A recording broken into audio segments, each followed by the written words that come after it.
Hi, my name is Tiana Gonzalez and my partner's name is Claudia Rodriguez. And we will be talking about the history of the orphan train. The orphan train movement started in 1853 by the Children's Aid Society. The first train that traveled in Kansas was in 1867. The last train arrived in Kansas in 1930, then officially ended during the Great Depression in 1930. The Great Depression made it difficult for the Midwestern. It also ended due to strict laws being passed regarding interstate child placement.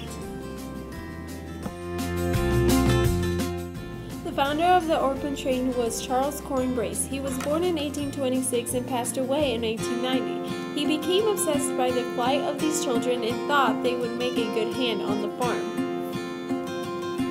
The orphan train movement was a supervised welfare program that transported orphans and homeless children from crowded eastern cities of the U.S.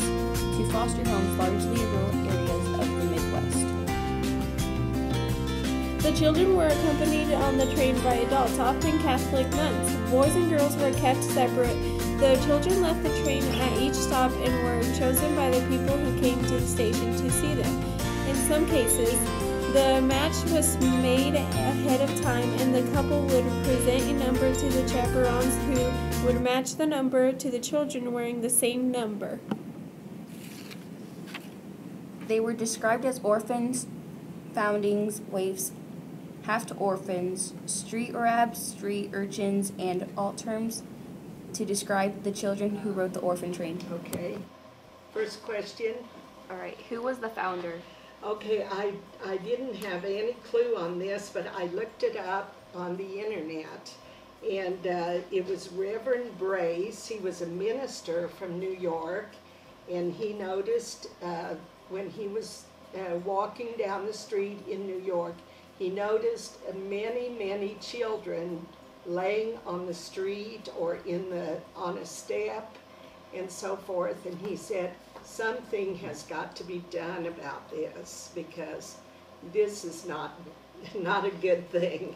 And so he started the Children's Aid Society, and so to try to find people that would take these children in and raise them and give them a home and clothes and food and so forth. And so he decided that he would try to find people that would adopt them and so they could care for them. And so he was kind of got used to the New Foundling home, which was in New York, and it was run by the Nuns of Charity, Catholic Charity. And so he talked to them, and they had, of course, a lot of children that they were taking care of. So they kind of worked together to see what they could do about it. So that should take care of that question. Okay. How long was she on the train? Okay, now they went from New York City to the Midwest, and actually they went clear into Canada and Mexico. And so they said that they made stopped in 45 states, which that would, right now from New York to California, it takes 2 days to get there. But they don't stop at every state.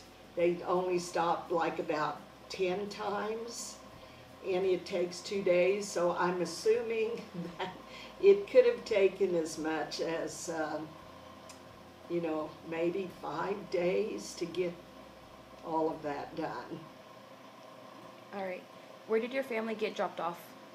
My mother got dropped off in Pueblo, Colorado, and that's where her adopted parents picked her up. And she actually rode with a friend of hers who was 5, and my mother was 3. And they always played together at the orphanage, so they came together on the train, and so that's where they, my grandparents that had adopted her lived in Pueblo, And then he had the grandma had a sister that lived in Chicago, Illinois, but they were both in Pueblo. And my grandparents adopted my mother, who was 3, and then her sister adopted the other girl, who was 5. Okay. 2 interesting facts you would like to share with us. Okay. I think that was one that I kind of wanted to share with you, is because she and her friend were together on that train, and they were both adopted by family, like the grandmother and her sister adopted her. All right. Who would take care of the children? On the train, Yeah.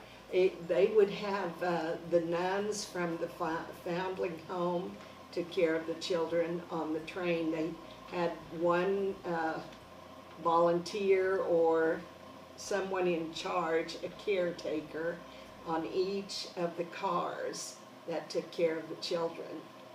And at one time, they said that there were over 250,000 children that were orphans that had been taken on the train to the different states. Was your mom the only one from your family to ride the train? If not, who else was in it? Well, again, they had probably 500 children on that train, and my mother and her friend were the only 2 that I have ever heard of, but there were a lot of others, but I don't know where they went. How old were they? My mother was 3 and the friend was 5.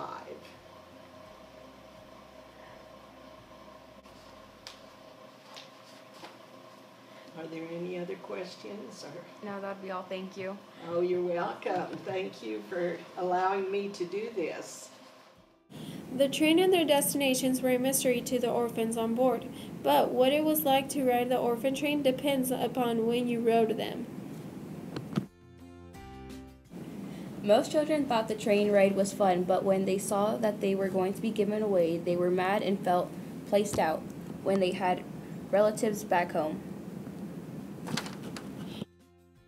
The process of adoption is when the train pulled into the stations. The caretakers would get the children cleaned up, ready for the inspection. Many times the children were inspected like they were livestock. Muscles were felt, teeth were checked. Sometimes the children would sing or dance, trying to attract the attention of new mothers and fathers.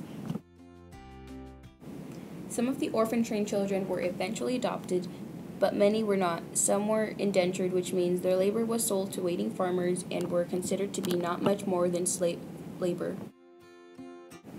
Some family members were separated and took into different homes. They could not speak to their relatives. It was all about starting over with a new family. The new parents could not take more than 1 kid. If the brother and sister were lucky, they were taken by families in the same area so they could visit. If they were not lucky, brother or sister would get back on the train without them and go many miles further down the track.